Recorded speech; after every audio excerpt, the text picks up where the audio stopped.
Okay, before recording it. Or no.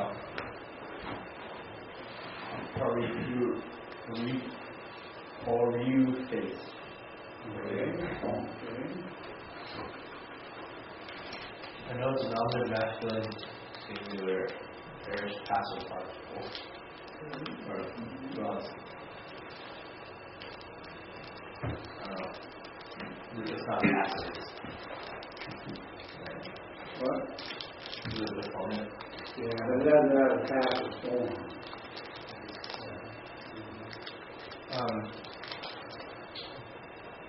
But I'm not sure. That's what I was looking at the break to see if I could nail down the use of the participle. And I think it's purpose. Having gone with the purpose of preaching to it. Well, now, to test that out, you could transform it into a different kind of construction to see if it makes sense, right? In order that he might go, that would be a way to express a purpose, right? Is his purpose going? Okay, I see what you're saying. No. Okay, so if it's not, the purpose is not to go, then... I don't believe so. Okay, then that's not where you would go.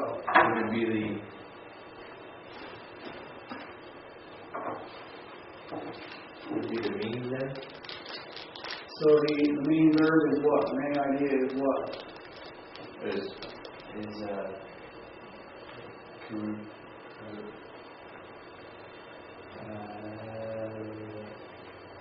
Kurutin? Okay, it means to proclaim, be preached by means of going. Is that how that the means whereby he preached? The going was the... I suppose not. Oh.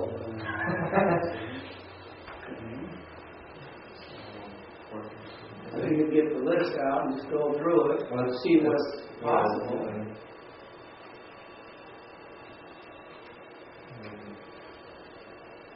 Time would be, after he had gone, or when he had gone, he preached. Modal, probably not. The manner of his preaching was by going. Mean, probably not. Cause, because he went, he preached. If he went, he preached. Obviously not. Although he went, he preached. Kicking and screaming. Purpose, probably not. Result, that would be very similar to purpose. Right. And he went and preached. Complement wouldn't be, because that's very complementary. You can't make up a verb to a verb, but supplemental. He preached and went, and it's certainly not an imperative. There's really only one or two at the most. So probably, I think when we went through it, we translated it time, having gone. Okay, so when he went, he preached. When he went to the imprisoned spirits, he preached. That would work. Okay. Anything else that needs to be dealt with on that? It's Eris.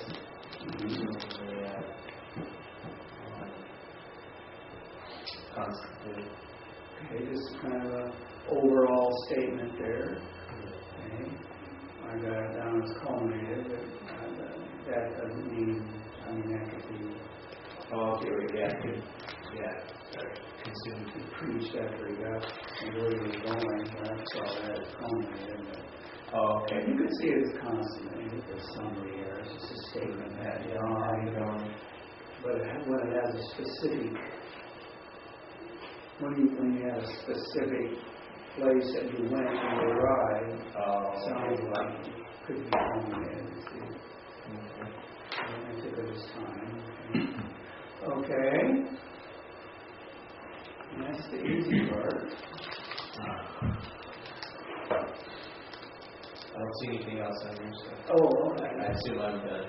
All right, we can go on from there. We can give it over to Mike.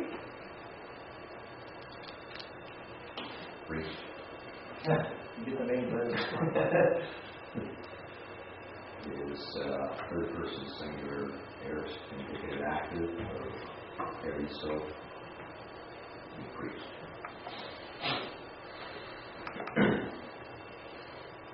Anything else? Is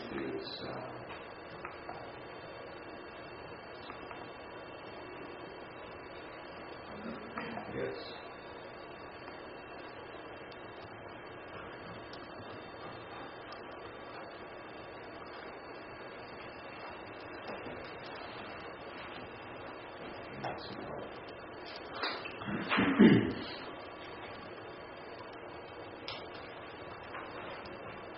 Indicative, so it's most likely to be time-based.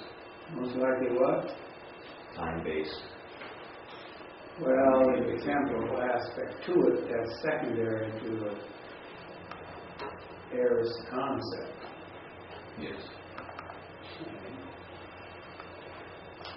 The question is then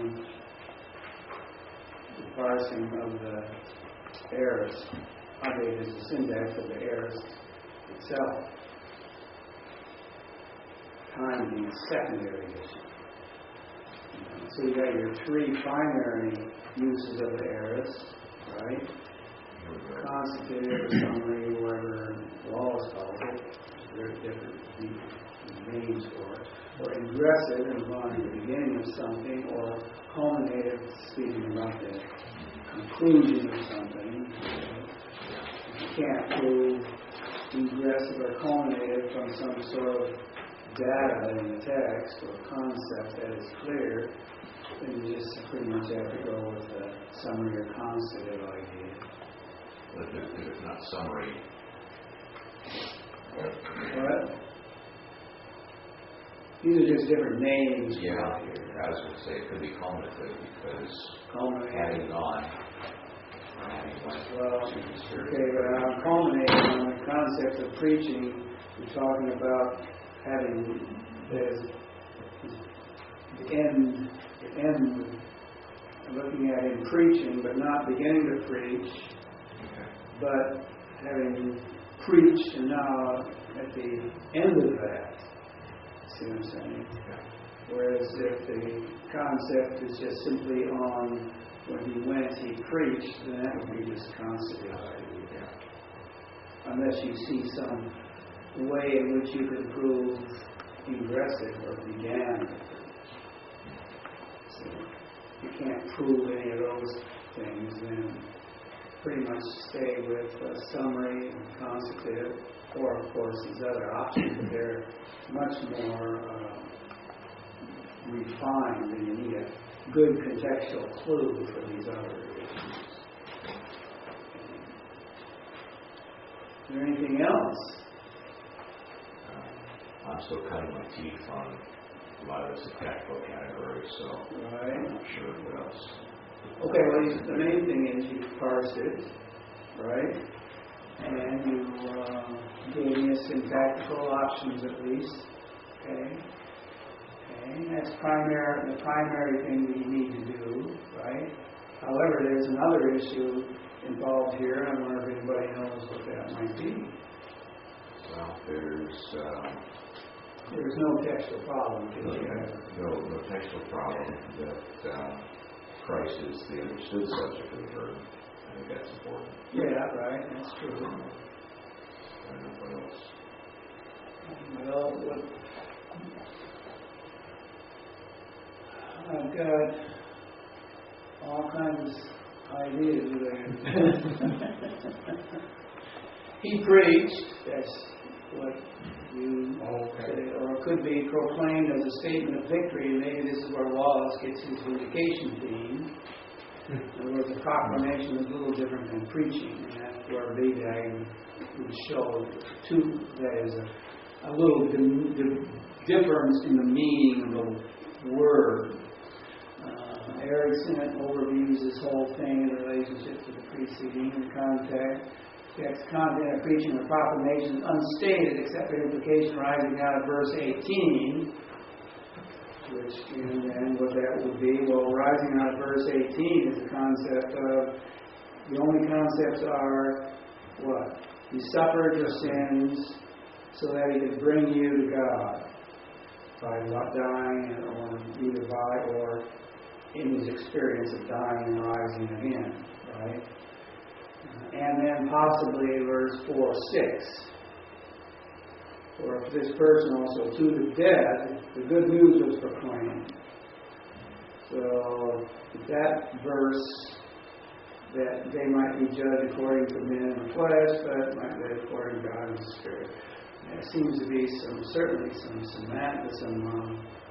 wording connectedness with all of this, with this verse and the preceding. I don't see how you get away from that, frankly. Well, it's classified here, the preaching or the proclamation, if that's what you want to call it, is now called good news. 4:6, a gospel, okay? Which, of course, the gospel, as we know it, would be tied in with the death and resurrection concept in 18. I mean, that's what the gospel is. He died, he was again. Died for sins and rose again. That's what's involved in there. So his saving work appears to be involved in both in verse 18 and in 4:6 to some degree. Okay? So maybe the content of whatever he's proclaiming or preaching is gospel stuff.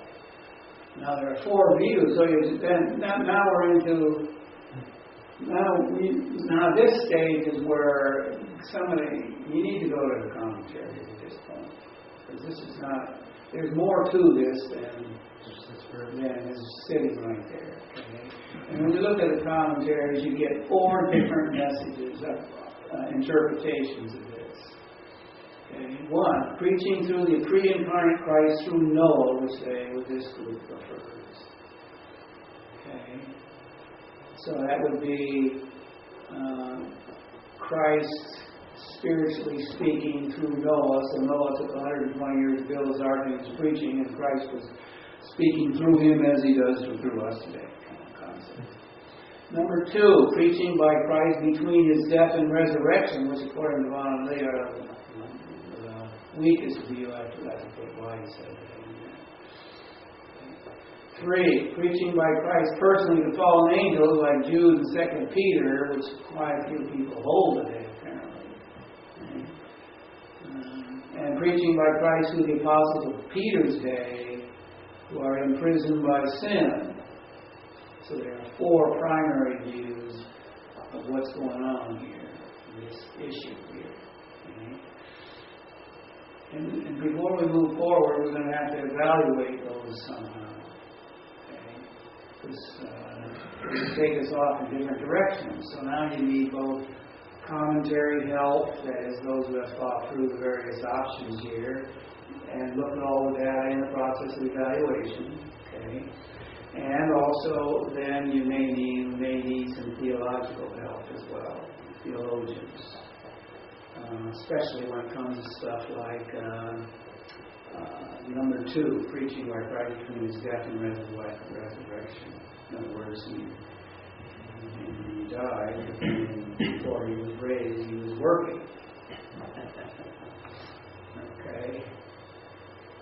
So there are 4 views. Now we got Wayne Grudem, Christ preaching through Noah, 1 Peter 3:19-20, in light of dominant themes in Jewish literature. Well, that pretty much tells us that he's in the view number 1. Okay. Now I've got a tentative conclusion on these 4, but that's something that you really need to do. Here's my tentative conclusion here. Tentative, and that's what that means. That means I could change my mind. The problem with view 1, which Grudem holds to, and Von Lee holds to, and others hold to, some others, is that verse 18 clearly relates to Christ's atoning work. I mean, how can you get away from that? He died for sins to bring us to God by death and resurrection, right? And dying and rising again. And then in verse 19, it slips back now into some Noahic time frame where preaching goes on. It seems to me that's pretty difficult, especially if the connective, relative pronoun, prepositional phrase was not present. Maybe they could be seen a little better. Because there's no question about it. Having been brought to light with respect to the Spirit, in which Spirit right? Okay, that's a connective. That ties things together. Okay, and to say verse 18 relates to the Christian era, and in which spirit now we're somehow jumped back into Noah's time frame. That is really a stretch there. Okay, if that end hole was not there, maybe you could see where he's jumping between time frames here. But here it just don't seem to work contextually in my mind. Verse 3, view 3 has little contextual support with the exception that tois pneumatin, in other words, to the spirits, which the view was preached personally, preached to fallen angels like Jude and 2 Peter. Okay? So we got the definite article there, but that seems to be offset by this word here, which we'll have to see when we get to that, whether that affects it. In my original diagram, I have this being shown as appositional to spirits, and so spirits is a kind of metonymy for persons or people, okay, in much the same way as it was used with Christ. And then this is masculine now. This refers to people, clearly, disobedient people, human people, okay, living people, and not angels. Okay? Doesn't seem to refer to angels. Okay? We're talking about being disobedient now. Now, you can take Genesis 6, verse 4 verses. That's how they squeeze it in, but it seems to be a stretch in my mind. View 4 appears to be eliminated by the following context that flows directly out of verse 19. The 4, preaching through Christ through the apostles to those of Peter's day who are imprisoned by sin. The flow of the whole thing seems really wild here. I don't get that. It's really the same view as view number 1, but instead of pushing us back into Noah's day, we got the present day somehow. That really seems to be real difficult. It seems to be eliminated in my mind. Okay. My tentative view, the strongest view, it seems to me, would be the view that Ron and Lee think is the weakest. Number 2, which would be preaching by Christ between his death and resurrection. Okay. When 4:6 is taken into account, and I don't think you can eliminate that from the discussion, for this purpose also to the dead, the good news was preached. Okay. Christ's interim ministry seems to be a valid option here. Also, verse 4:6 has connections with 3:18 with the flesh and spirit, and here we got again, men according to the flesh, godly fashion according to the spirit. Again, same thing. And with preached in verse 19, and euangelizomai is a preaching verse, even though it's more defined as good news, as far as the contents are concerned. So it seems to me, at least in evaluating this, that at least I'm going to move forward with the concept that it's got some interim ministry involved. Okay.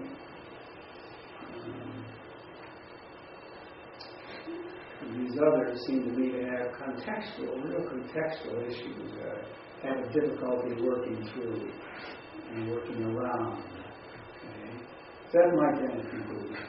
But the bottom line here is, look, when you just simply look up the meaning of the word, you say, I know the meaning of that word, I don't have to look it up. Very often you should look up words in the main lexicon, B-Day, that you think you know, so that you can get a more rounded view of it. Because when we learn words, we basically learn 1 or 2 basic meanings for them, right? And that's how we learn our vocabulary. We don't learn all the possibilities.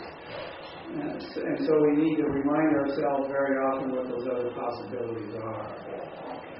So that's the only thing I'm saying at this point. Let's see. Let's go to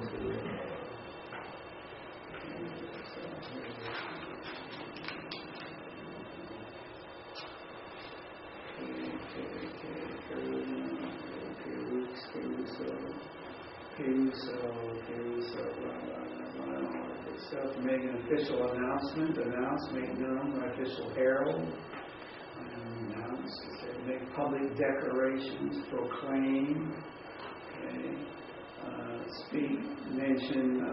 mention publicly something, proclamation is divine in origin or relates to divinity.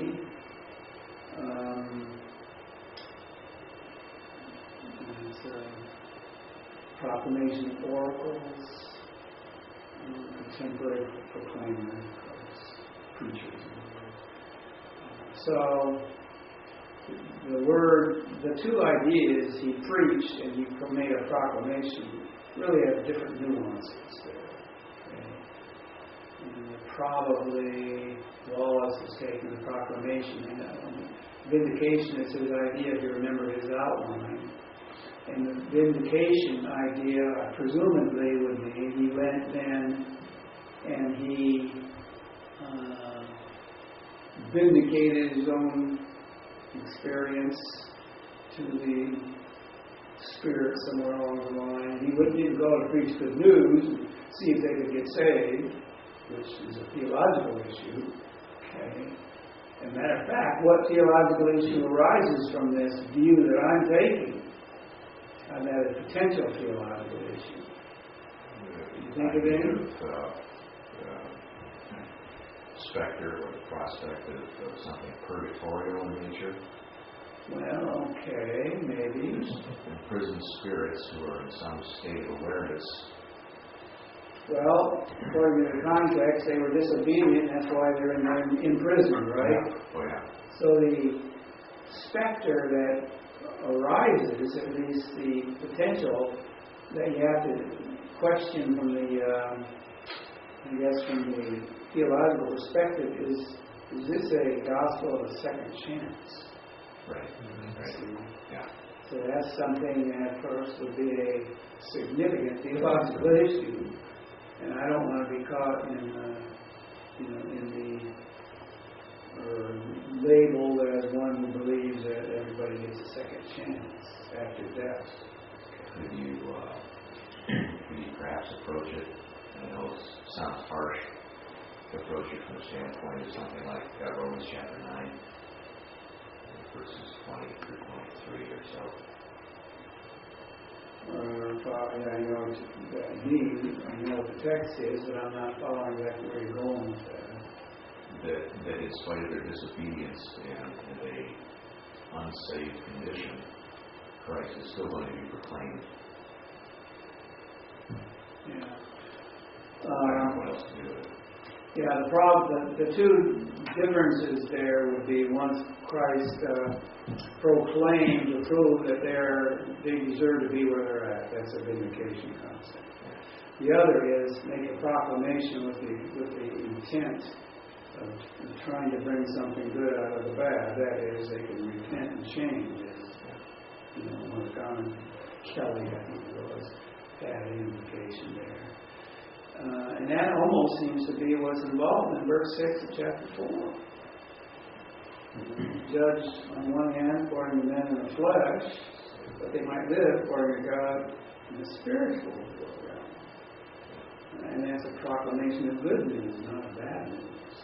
According to the vindication idea, if I understand Wallace correctly, Christ is going down there and he's saying, I told you, you deserve to be here. You're going to stay.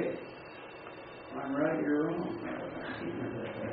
Well, can I suggest you come back in 3 or 4 weeks and just continue this exercise through 4 steps to see what happens? Well, I think it's still 3 or 4 weeks. Well, in 3 or 4 weeks, if you were still here doing this, we'd be there maybe. Just kidding. Okay, so that's a major problem, and you wouldn't know of that problem unless you tracked down the meaning of the word first, just to make sure you knew it, and then saw that seed that could go in different directions, and look up the commentators to see what directions they are in fact taking it. Okay, and now all of a sudden we find those either taken at least in 4 different directions here. So, okay. Right. Okay, so that's a major problem. Okay. I'm done with that. I forget where we're at now. Is it my turn? 20. We started in 20. Did you just go, Mike? Yeah. So it's me now? Okay. All right, 20. So I started looking at this. This is fun. We have an aorist.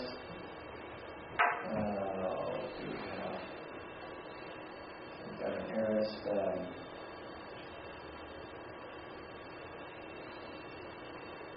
Active participle. Plural dative masculine. And I would say that the participle there is functioning adjectively, and it's in the dative plural, which I believe would point it to the spirits in present.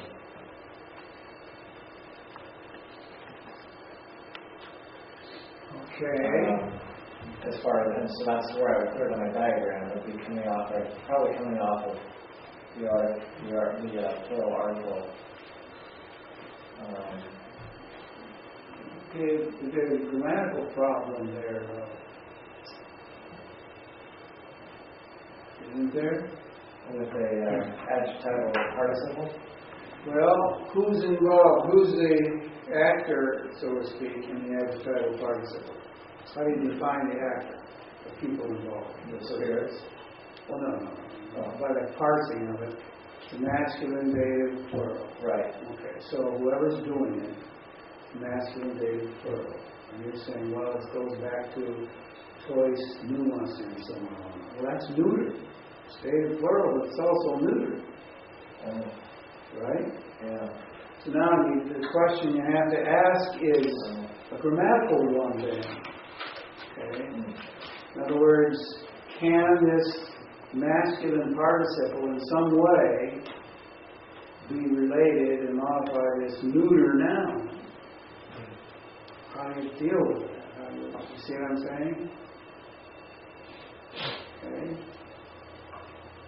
Now, if it was a neuter participle, okay, then you could just simply say, well, the disobedient spirits. Right? Right.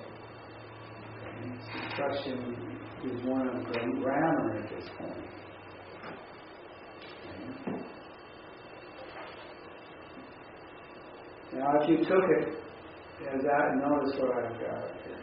I took it as a title as you did, but as substantival as opposed to attributed. In other words, it's taking the place of a noun. Well, in this case, in this case, I'm taking it as a restatement of spirits with another noun, so to speak, as substantive. Okay, so I'm saying that the spirit, in the way in which I got it laid out, the spirits, the word the spirits are really defined as these masculine dative people, the disobedient people. Okay, now that then has implications for interpretation. Okay. B-Day, well, I got what B-Day, because I have comments to say about this. In our literature, disobedience is always toward God, God's order really. Context and considering the masculine gender, that's me talking now. The persons that not yet died or alive at the time of their disobedience, which is obvious.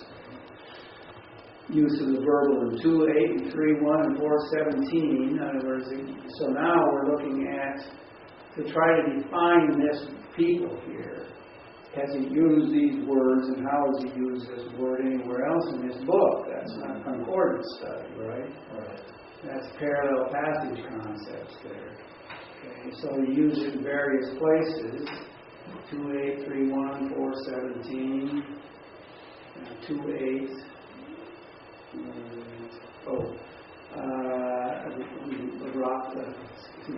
Stumbling rock of offense, those who were stumbling at the word, being disobedient on which they were appointed. And that's that one. There's disobedient people. 3:1, likewise,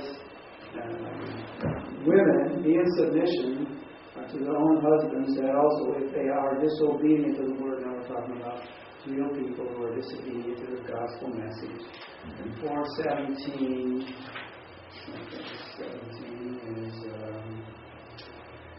because the time for the judgment or sent to judgment to begin at the house of God, and at first from us, that is the house of God. It was the end of those who are disobedient to the gospel of God, right? There seems to be some sort of a concept related to all of those uses of disobedience to the gospel message or the good news. And so it seems that this would have to have that same kind of implication. Okay? And it would have some implication as to the contents maybe of the preaching. Which again would take me back to the possibility that 4:6, the good news proclamation, maybe was the content of that preaching in 4:19.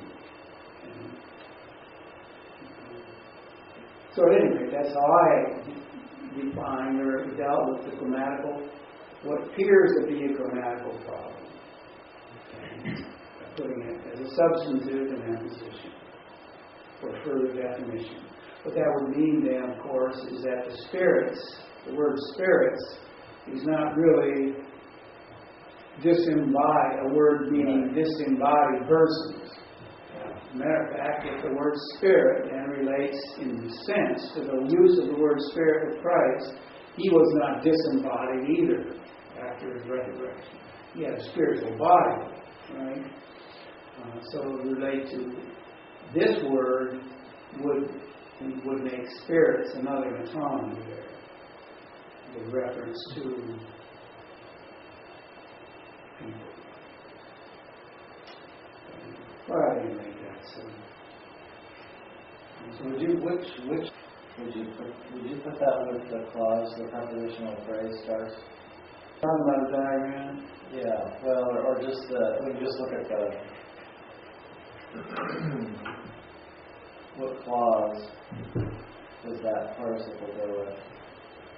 Oh, it's right here. I got it right here. The apposition to spirits, that is disobedient. Okay, so it's part of that. From disobedient people. Now we've got some temporal words here that tie us into the Noah's time frame. So you'd say that verse break there doesn't make as much sense as maybe it should. The which? The verse break. The verse breaks at before apathesis and maybe if that's part of that, it should be moved. That verse break isn't quite right. But I mean, another line. Well, if I'm following you right, I would say that this, even though it's in it relates to the preceding clause by its appositional language. Okay, in a semantic sense. In a grammatical sense, it relates down here. See, right? And so it kind of relates two directions, I think. So I don't know about the verse division thing. Yeah. Maybe a question, I don't know. This then pasa, and this I'll deal with that one, should be pretty simple for me to deal with. It's clearly an adverb of time, and so it means in the past. And it should modify my verb, which is of course later on. Which is after the next word. Okay, is that enough for me on that one? Where do you put it on the diagram? Okay. And I guess modifying apathesis. Yeah. On diagram here, modifying this. Disobedient in the past. The disobedient ones in the past. Okay? Where I put it.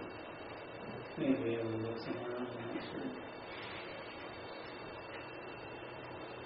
Where I put it, we gotta prove it.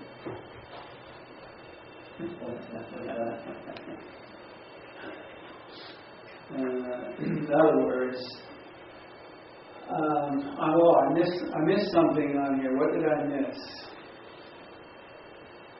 On which one? On this one here, right here. I missed something here. What did I miss? Did you mention that it's an arthros? No. Well, that is an arthros. I didn't mention that, but good.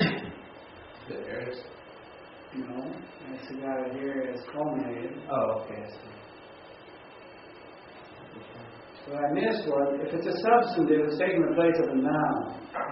Right? So, taking the place of a noun, you have to function what? You got to function a case. So it's a dative. What kind of dative is it? Okay, right? So where I would take it would be is if it's related appositionally to spirits. He proclaimed to the spirits, right? That's indirect object. And so it would relate to the same thing. That is, to the disobedient people former in the past.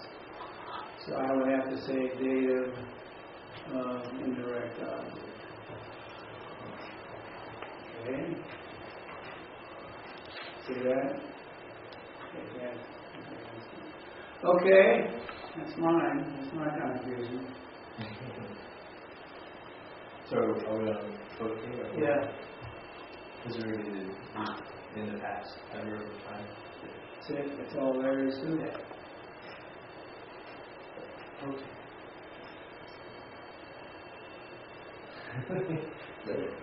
No, you got to parse it.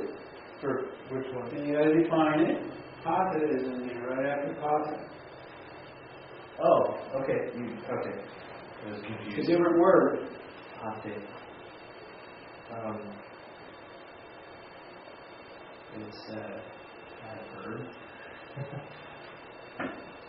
Adverb of time. When? Is that what it is? An adverb of time? Okay. Have you looked it up? No. I don't have. I can get the book real quick. You got your lexicon there? Yeah. Well, I got more lexicon than Maggie.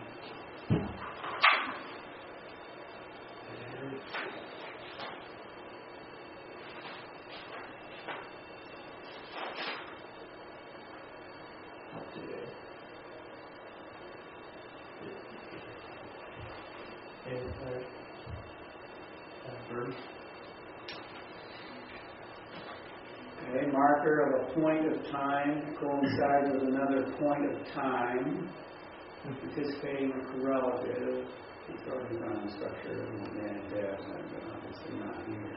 Okay.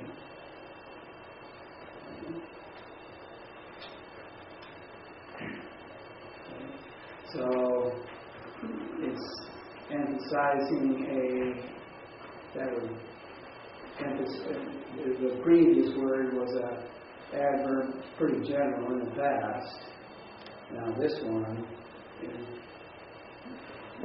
pointing out which point in the past, right? That seems to be okay. And it comes across properly just simply by translating it when in English it comes across properly that way. In fact, look what I did with it here. I don't know if that's the best way to do it or not in my diagram. I took that and put it in kind of an apposition to the preceding, both of them some temporal adverbs. So in the past, when specifically, right? So that's why I noted that. You could have dropped it down here, I guess. But since they're so closely related, this one is just trying to redefine specifically what that general statement is. That's why I get it out that way. It's the best way to do it or not.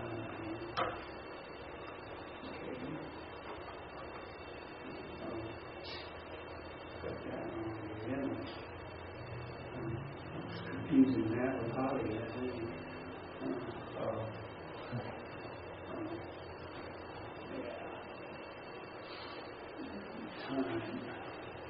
any specific time. Okay. Okay, that's good.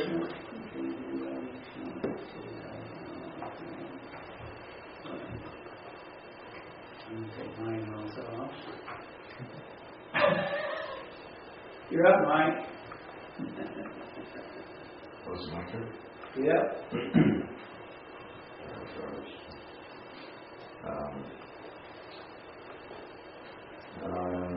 Well, I guess first thing would be the textual problem. Small one. Okay, does have a textual problem, right? There would be the inclusion of the adverb compounds. Is it really an inclusion? Inclusion. Now look at it closely, what it says down there. It takes that box, an adverb, that's true. But it separates it from, right? I see what you're saying. So it would be a difference between the variation or the verb in the text would then be considered called crassus. Well, in the text, we've got a compound verb here, right? What they've done is separated it. But in doing so, they also had to spell it differently, didn't they? Yes. See that? I mean, they took the epsilon off and made it an alpha. Then, because apex is not a word, pox is a word. That's the difference. Okay, right? So somebody took it as pox and then the verb, exegesis, as opposed to exegesis, the tie of one word, right? Right? So then the issue is how you're going to solve that problem. Well, you test it out. Translate it one way, translate it the other. Well, yeah, that's true. Okay. Physical evidence. Yeah. I mean, look at the physical evidence. Right. First, the manuscript evidence. There's not much manuscript. And you got K and 69 and a few others. That's about it. So in other words, almost all the manuscripts read what we got. Yeah. So how can you explain the difference? Right.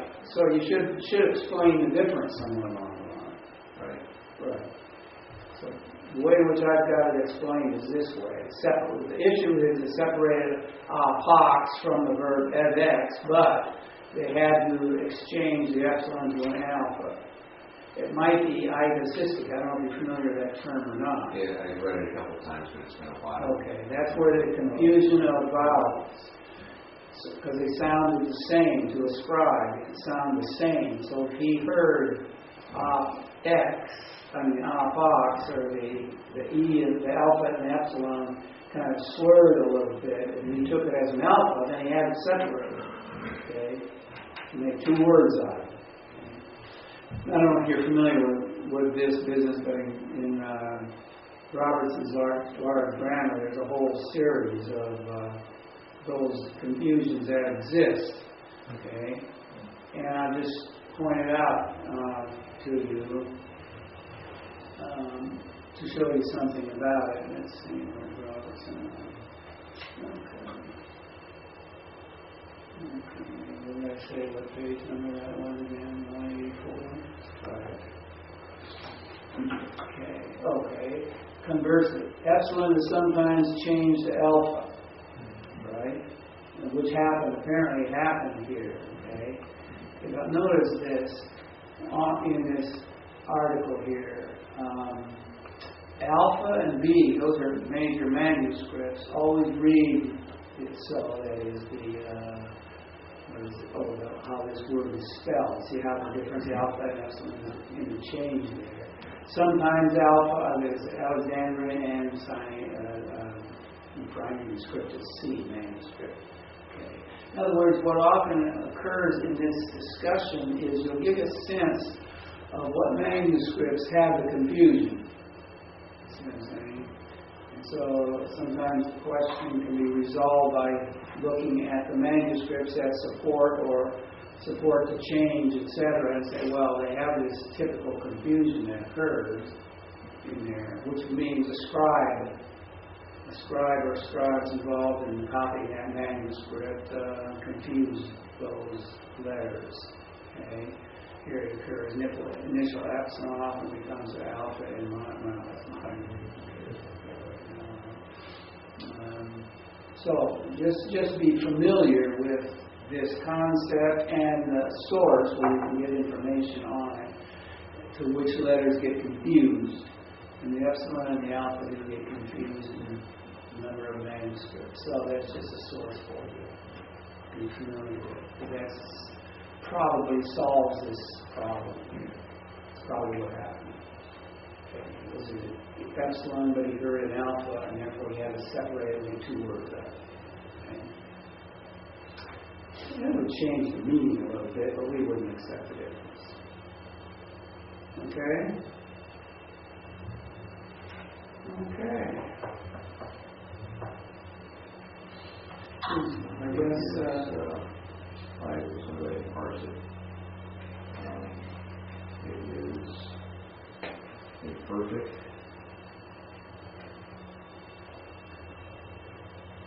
Not imperfect. Oh, imperfect? From what? Verb tense. No. Oh, wait. Huh? If it's not, then it would have to be either. No, you're right. Okay. I got it wrong here. It was like the imperfect indicative middle, third person singular. Well, from Decamite, right? I mean, yes. It has to get a new component.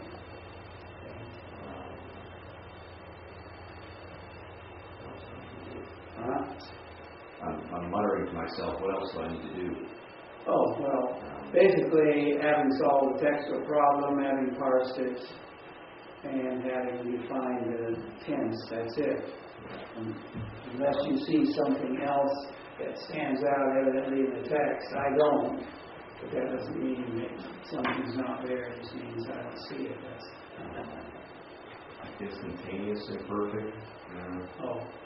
Progressive imperfect.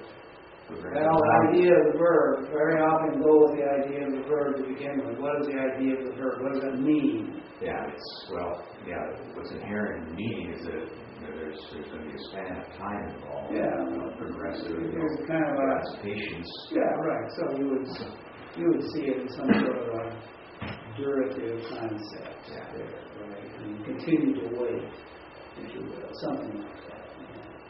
Okay. So that's what you could call it. Or just progressive, or that would be the beginning, or the that would be the beginning would be aggressive. You began to wait. I didn't mean that. I was trying to speak of it in relation to the fact that it's subordinate to the adverb, the temporal clause. Well, the adverb is subordinated to that. Adverbs modify verbs, not the other way around. Yeah.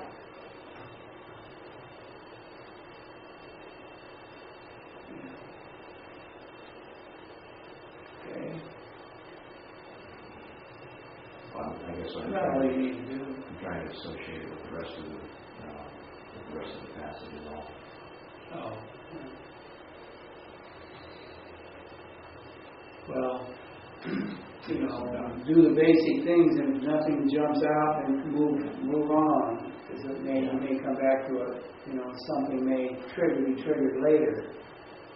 Yeah. Right at this stage, probably nothing else is going to be triggered as long as you got the meaning, you got all that stuff down, right? Well, I just didn't see something like a postpositive or a more specific conjunction related to the verbs. So it's in a temporal. It's in a dependent temporal clause. Yeah, there. That's what I meant. Used by when. Yeah, that's what I meant. The words fail me.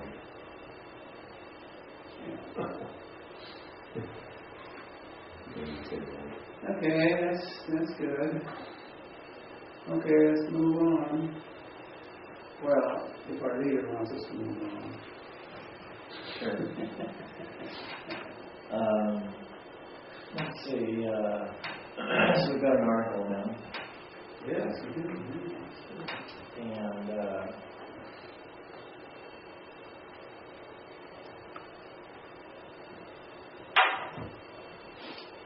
And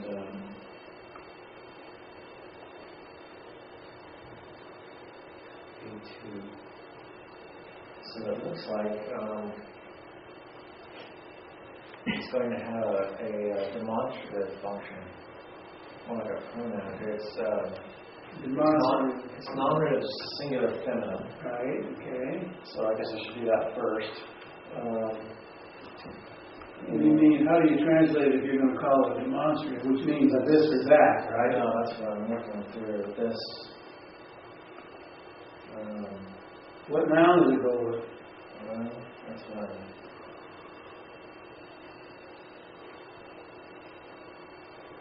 macrothemia. Okay, macrothemia, so it goes with that particular noun. Yeah. Okay. Oh, so we've got a capture thing going on. Right, yeah, right. So it's going to be functioning.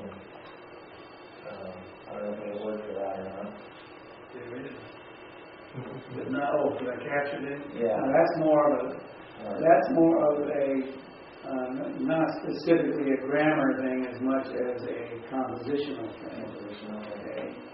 It's more related to rhetoric than it is to the specific grammar syntax issue. Okay.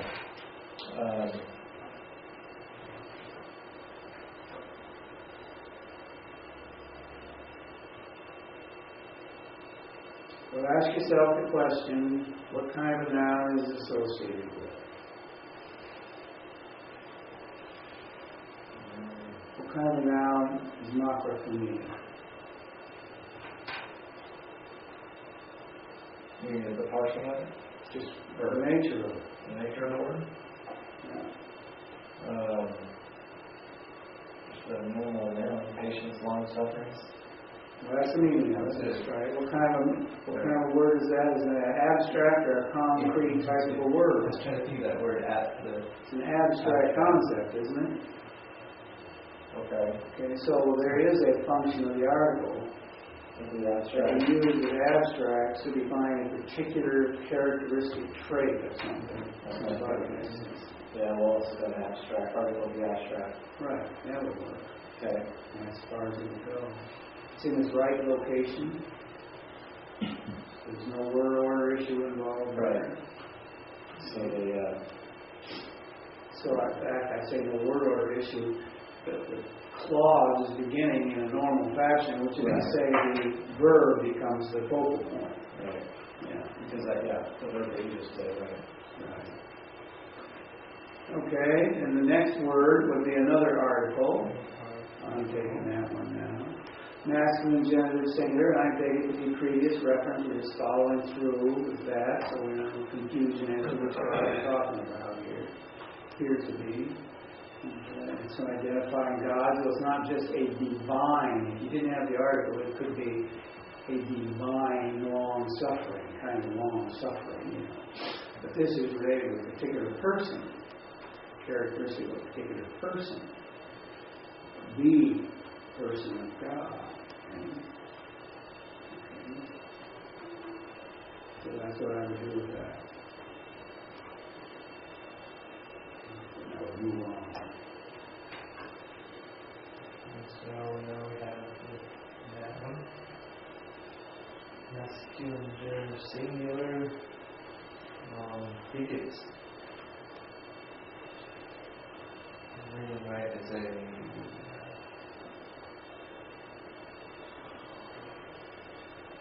I want to say possessive, but I'm not sure. Well, it's a possibility, isn't it, for genitive? You know what I mean?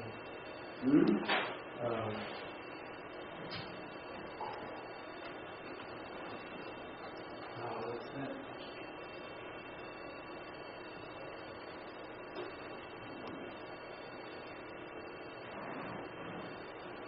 What? Not attributive?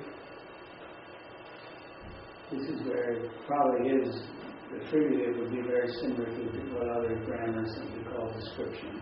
Yeah, meaning that the patience is something that belongs to. So that would be possessive. Well, I mean, but it's a part of his character.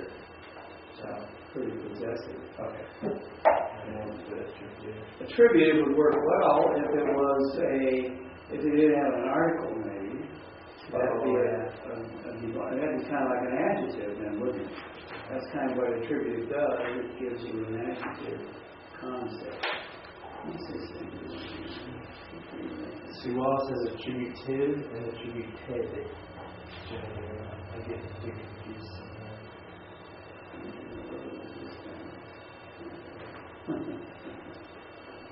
Okay, yeah.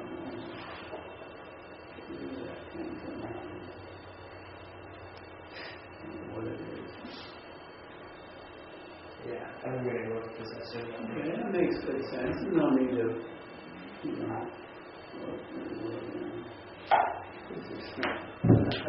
following vulnerabilities, no problem. Okay, well then why don't you pop up here? No problem. Okay, that would work, huh? Might have a scheduled time that checks your computer and stuff. Okay, so that would work, possessive. And I'd say, just simply looking at its location, seem closed stylistically, or you capture principally, like probably not for emphasis, but just and to keep it from being confused in some way. All right, that's good. That'll work. Okay.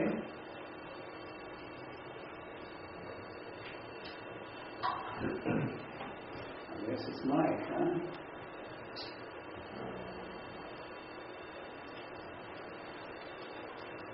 Next word is a noun.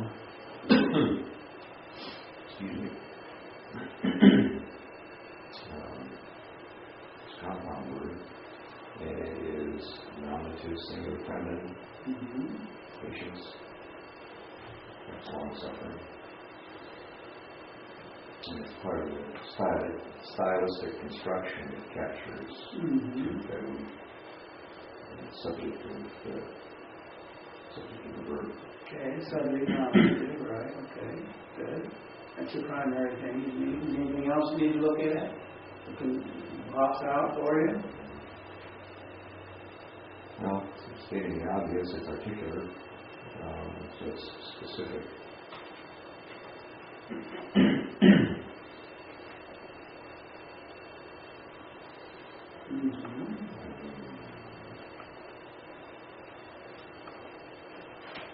Nothing comes to mind, huh? Let me ask you this. The verbal idea is what? Patience. Waiting. Expectation. Waiting. Okay. So we've got long suffering is doing the waiting. Doesn't it sound strange to you? Yeah, the patience is waiting. Yeah. Now we would understand it better if we say God was waiting. Right. But now we don't have God waiting. We got the long suffering part of God waiting. Something redundant between the subject and the verb. Well, the subject doesn't seem to be the proper subject for the verbal idea. Now, obviously it is from the author's perspective, but we need to understand that somewhere. So somehow the word is taking on characteristics of a person, apparently, right? I mean, people wait, right? And long suffering is not a person; it's just a. So what you're saying is there's a personification of a concept. Something like that, right? This is taking the place of a person who actually does waiting, right? And what frequent step does that approach then? What frequent step are we talking about? Word study. Well, yes and no. Word study relates to meaning democracy, I suppose. And it's part of it, but it's something that goes more figurative language. And you use the term personification, which is a figure of speech, isn't it? It takes something that is inanimate or not a person and treating it like a person, right? And there seems to be an equation between this term and the divine being. I mean, it's God who's waiting, right? I mean, that's who's waiting. But there seems to be a personification of this as a aspect of God, right? So it treats it as a simple person. Bollinger has personification in 860. That word came to my mind. He didn't refer to this verse, I don't believe. Okay? But I checked that out and looked it up and said, well, that seems to fit what's going on here. But then he does refer to this as an example of what he calls antiptosis, or an exchange of a noun for the adjective, with the resultant sense of a long-suffering God. So, right, the long-suffering God was waiting. See what I'm saying? That's how we understand that. An exchange of a noun for an adjective. Okay, that's a possibility too. So we could go with either personification or antiptosis, or this exchange idea. The bottom line is that God is the one who was waiting, but he's focusing upon the divine characteristic of long-suffering. That was his focal point, aspect of God. So there's an example of one or more figurative expressions. Okay? And I guess what I was asking you is, when I said, don't you see anything else, does that make any sense? When you think in terms of the nature of the verb. I mean, I can understand people waiting. I don't understand abstract concepts waiting. You know. The issue then is apparently a rhetorical one for the purpose of, they're not used just because, hey, I like to use another idea. It's used for the purpose of emphasizing or focusing something. You say something differently for the purpose of bringing a focus to something. Okay?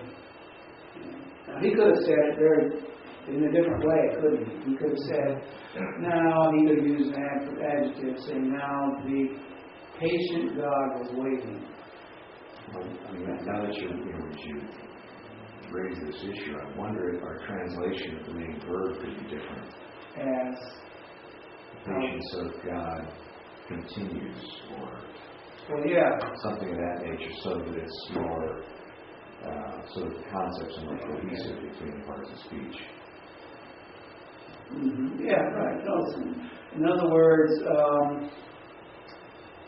I think what you're saying, and this is accurate, and that is, once we work through something and then we're on to something else, our conclusion on to something else might change or somehow take care of something that was in the past that we didn't quite get on target.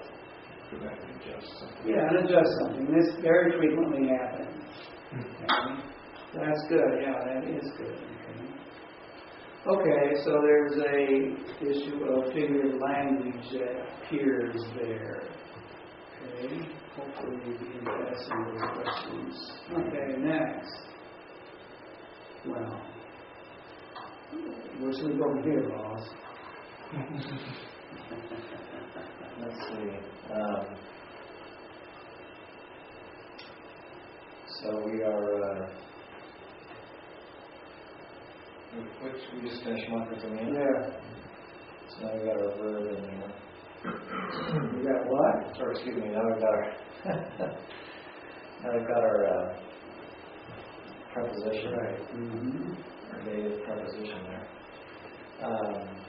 So that's going to be a preposition.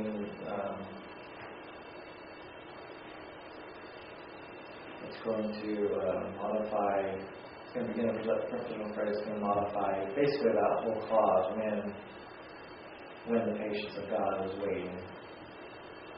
So it's a preposition that focuses upon what aspect? Yeah, that'd be that in keeping the day, that would be the time. Okay, time. So it's a preposition that's used with the dative of time. Right. Okay. So that's going to kick that off. Yeah, that'll work. And that makes my job real easy then, because the word amerais is a word of time, right? So, feminine dative plural word, and arthros, the days, particular days, but he's not, and that's more clearly going to be defined by the next word. So it's definite, but not defined by an article, simply defined by the next word, which is Noah, so I clearly tell them which days are involved. The plural coordinates with the following genitive absolute, which, of course, I already told you what that was. Days in which he was preparing the ark, so there's 120 years of days there that he was working on it. Okay. So that's all you need to do with that. Okay. Okay. did you do Noah too? I'm not doing that. Oh, I was looking on the next one because I figured we already had that one down there. No, one and down, one day, it's not one word at a time. Okay. Masculine, genitive, singular, personal name, maybe. Right. Noah. Mm-hmm.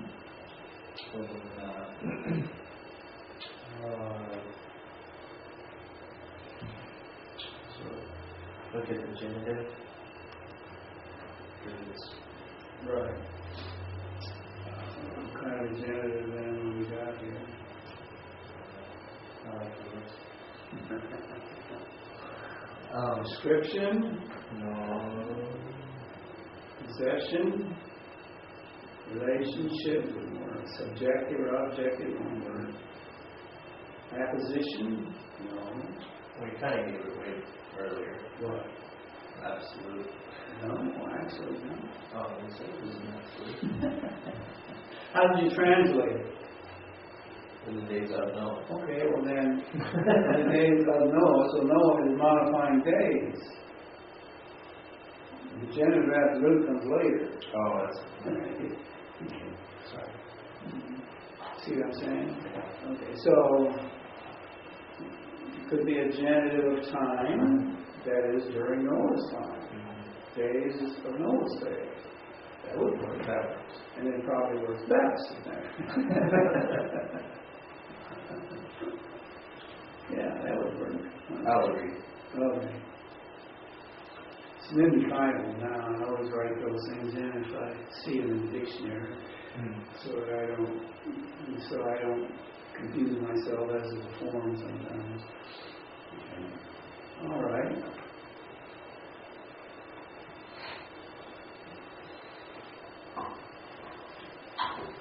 Yeah, Mike, you get the hard one. Maybe participle. It is a present, little passive participle. Feminine singular genitive. Translated preparing or building. And it's the. Wait a minute. You're confusing me here. You said it's a passive participle, and you're translating it actively? It said, I think, middle passive, middle or passive. Okay, well, by form it could be middle or passive, Yeah. right? Yeah. In a context, it can only be one of those. Yes. Which is it? Is it middle or passive?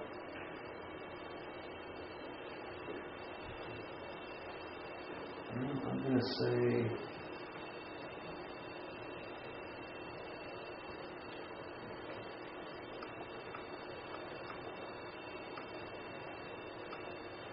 I'm going to say neither. Neither? Because it's a genitive absolute. Well, no, that doesn't affect the voice. Yeah, I should probably call it passive. Because I would translate the construction while the ark was being prepared. Okay, while the ark was being prepared. Yeah. So that would be passive. Yeah. Right. Because Noah was doing the preparing. Yeah, right. Well, the ark was being prepared. Yeah. So the ark is a subject in the genitive absolute then, and it's being acted upon while being prepared, right? So to speak. Okay. Anything else that we need to track down on that?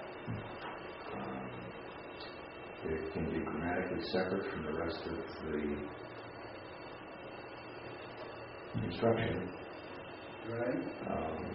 Which is the nature of genitive absolute. Part of it, yeah. I think that's unnecessary there.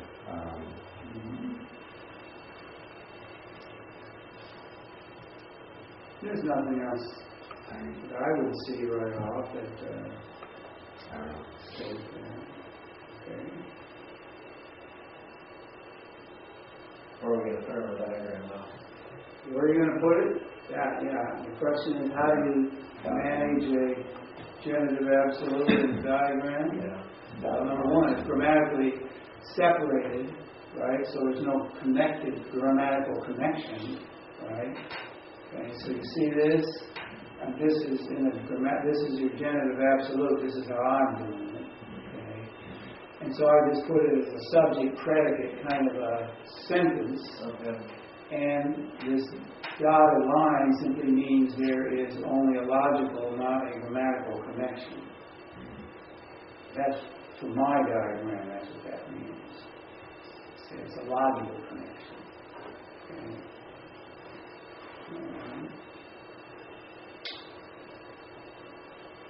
So that reads, translates in the days of Noah.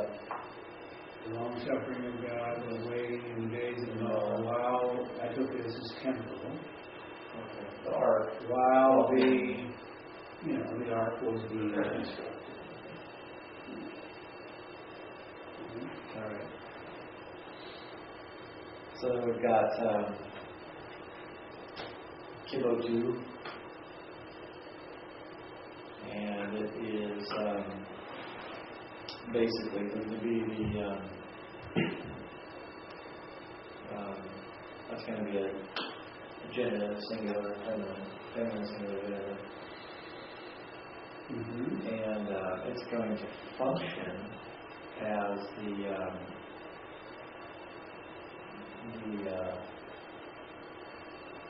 genitive object. Not the object. Subject. Subject. The ark while being created.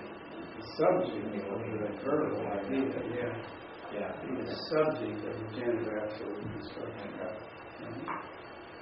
Anything else?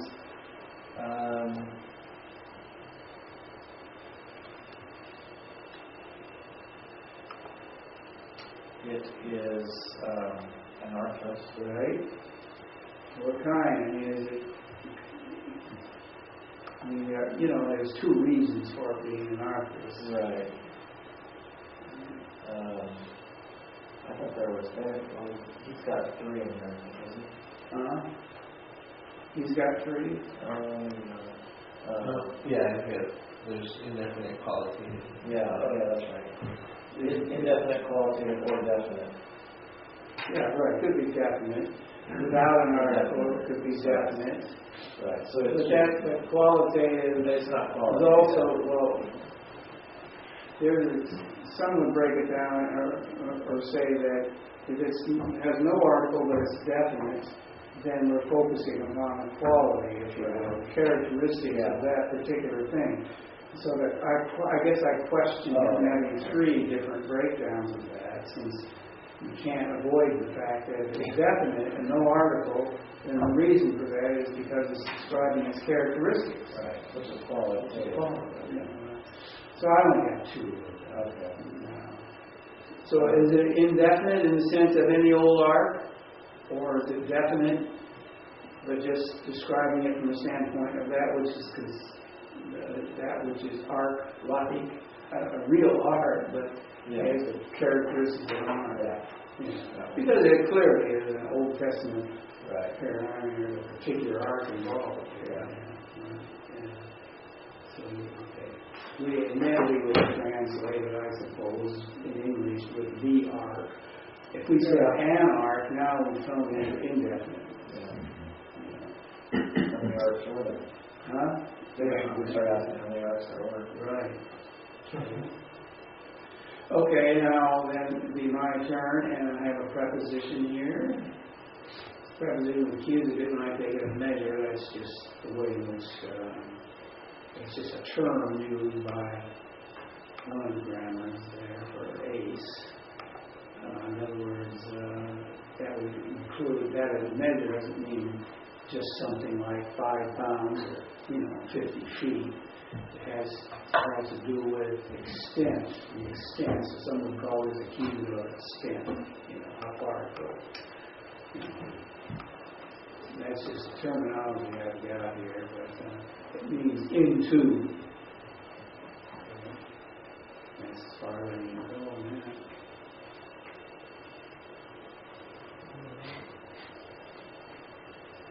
So we have where is that?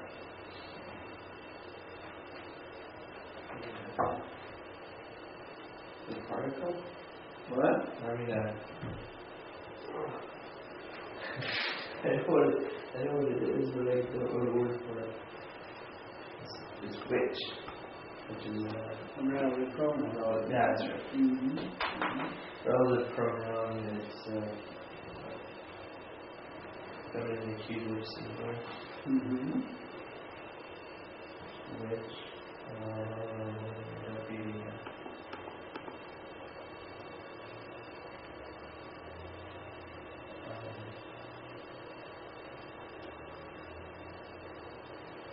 do we need to look at the accusative case? Well, we already know if we define the accusative on the basis of the preposition. Oh, okay. And we don't. We just have to see it as the object of that No, the preposition. okay. Is that it? I don't know. Is there a textual issue on it? No. Okay.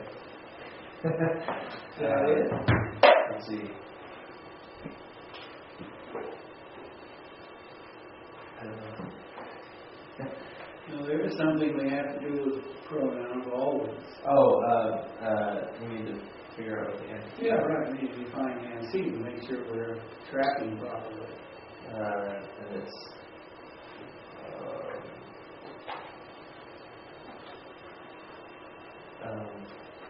would it be to the next word? The next word? Like if you? No, wait a minute. Or wait. A pronoun agrees with the antecedent in gender and number. And that would not be right. It would not make agreement. Right. And it's usually antecedent, meaning that which comes before, usually, instead of that which is after. It could have been word of others. Huh? It might have been the word of her issue, but it's not. I don't know, that would be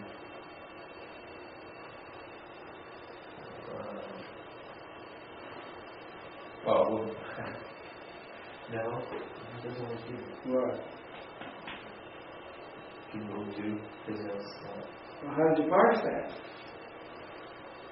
Kibotu. I was doing it. You have to look at it? Oh, that's right. Well, you have it. You parse it as a feminine genitive singular noun. Okay. So it's feminine. Oh.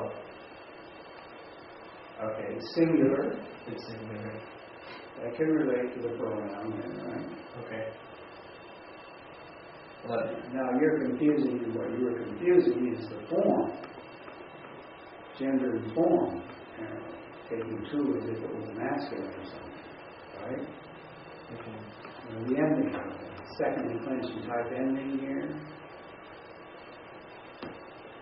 Thinking that masculine, I don't know what you were thinking. somehow you're having difficulty relating this pronoun back to the are. Yeah. And you're trying to figure out why you're having difficulty here. That's because, I'm not thinking clearly. Yes, it's relating back to Okay. And, okay, so that's where it relates to. Okay, that'll work. Okay.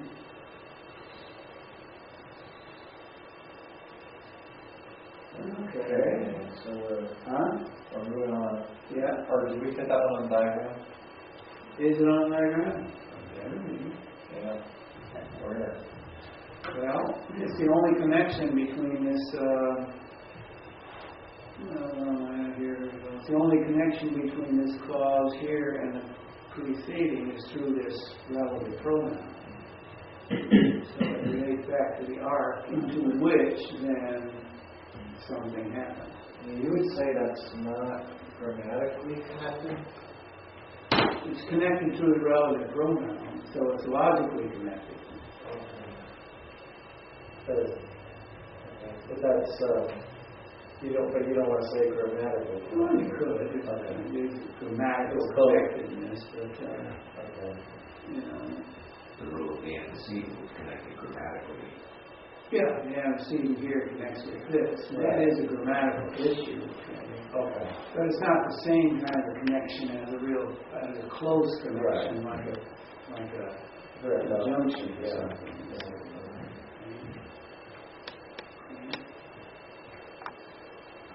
Anyway, that's what I would. You might want to make such things as solid lines or whatever else I would do it, but I usually put the connections with relative pronouns, as a logical connection point, as opposed to a specifically grammatical one. Okay.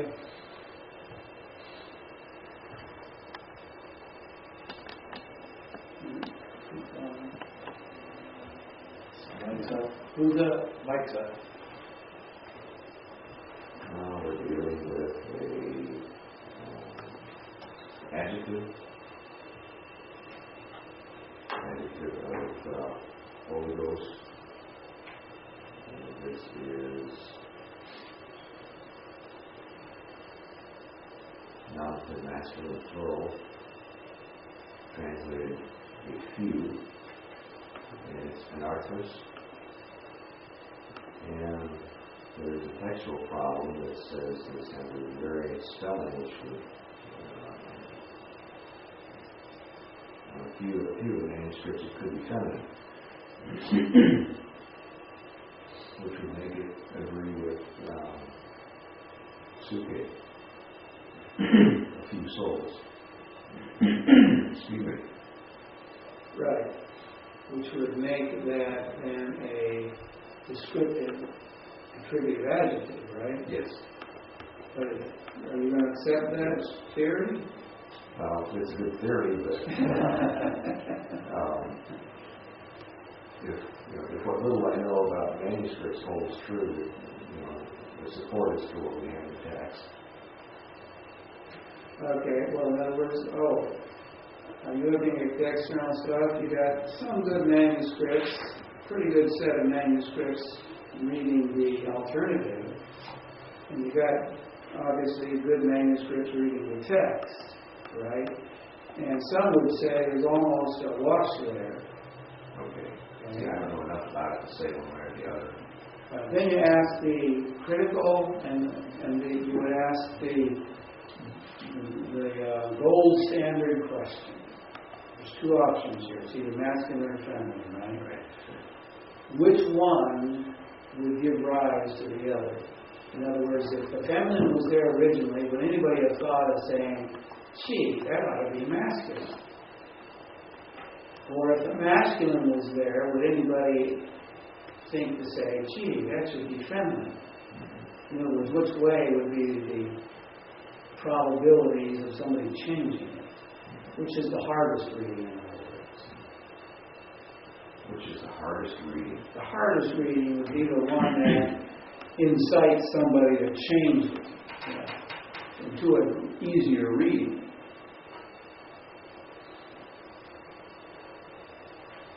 Well, I'll put it this way, since you're not there. It's an adjective modifies nouns, right? Mm-hmm. And they agree then gender, number, and case with the noun.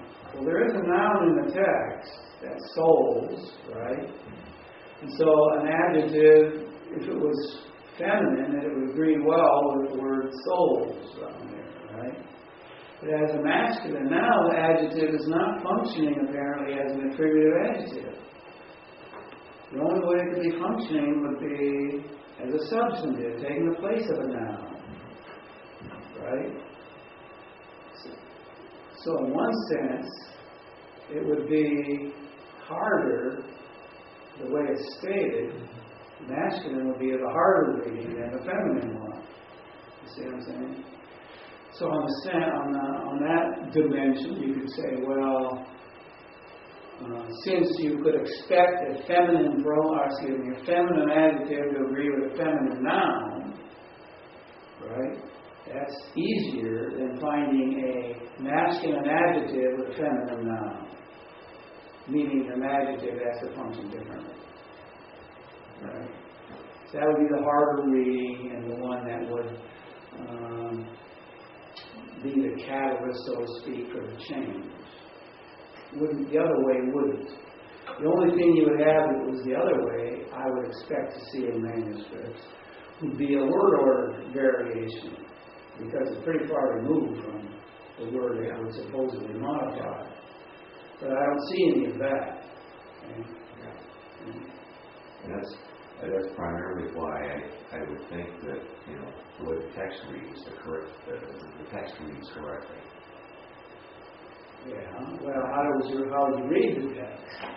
How do you translate it? In which a few, that is, 8 souls. Okay. All right. So rather than a few souls. Right. You can't legitimately translate it in which a few souls.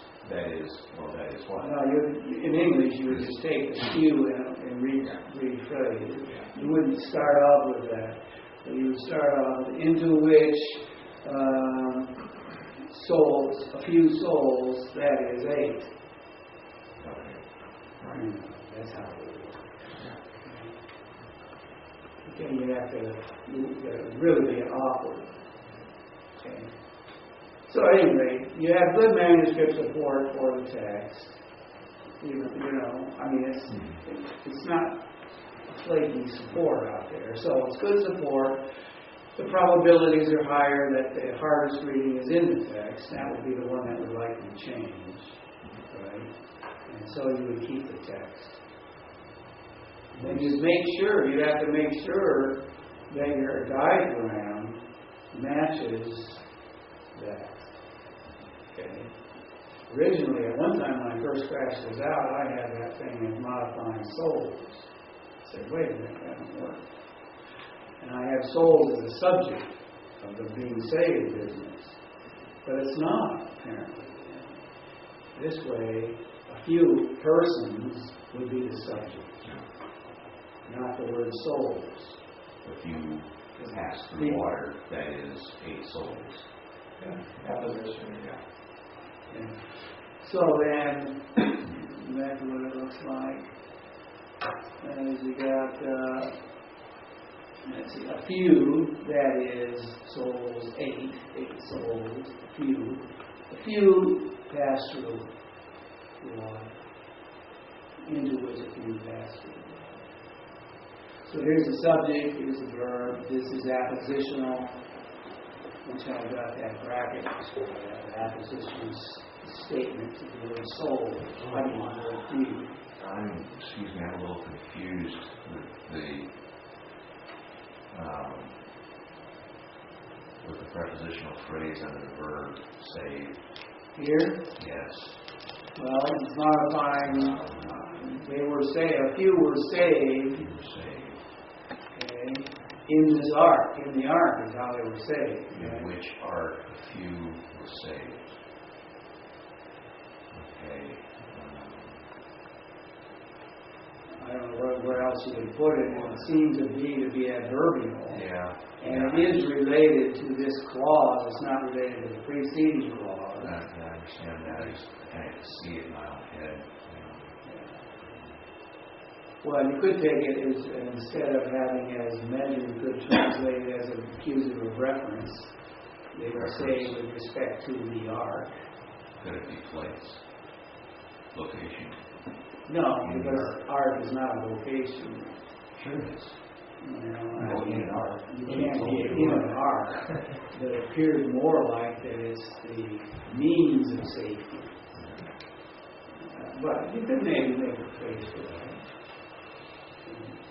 Well, I got idea of location when I say into which ark they were saved. But anyway, that's. You might be able to do something else with that, I'm not sure. Okay? Okay, well, we got a break.